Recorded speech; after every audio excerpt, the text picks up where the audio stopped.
Every civilization on Earth has collapsed. Egypt, gone. Rome, gone. Greece, gone. Mesopotamia, gone. But one survived. Not just survived. It's still alive, still worshipped, still practiced, by over 1 billion people, today. What do they know that everyone else forgot? Everyone told you religion is dying. Look around. Secularism is rising. Churches are empty. Ancient faiths are museum exhibits. Scientists say God is dead. Philosophers say meaning is constructed. The modern world has moved on. And yet, over 1 billion people wake up every morning, light a lamp, fold their hands, and whisper prayers that are 5,000 years old. Are they wrong? Are they simply behind? Or did they find something the rest of the world is desperately searching for right now? What Hinduism actually is. Most people think Hinduism is a religion, a set of rules, a list of gods, rituals you follow because your grandfather did. They are wrong. Hinduism is not a religion. It is a civilization's operating system, built over 10,000 years of experiment, failure, war, philosophy, and revelation. It doesn't tell you what to believe. It gives you a map and says, explore.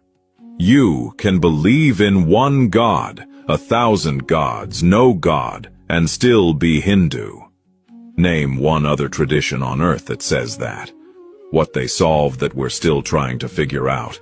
Modern psychology discovered the ego in the 20th century. Hinduism described it, called it ahamkara, 3,000 years ago. Quantum physics is baffled by the nature of consciousness.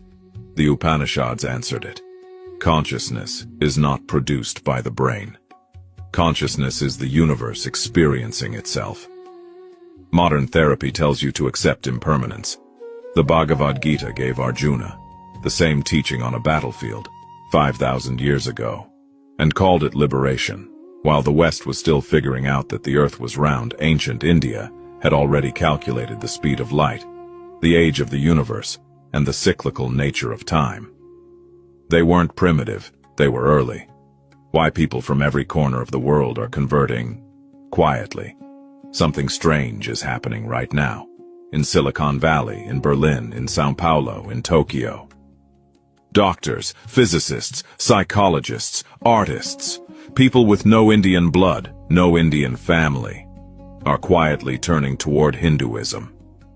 Not because it's exotic, not because of yoga or meditation, though those are part of it, because it is the only tradition that looks at the human being and says, you are not broken, you are not a sinner, you are not limited, you are Brahman, the infinite itself, temporarily wearing a human body.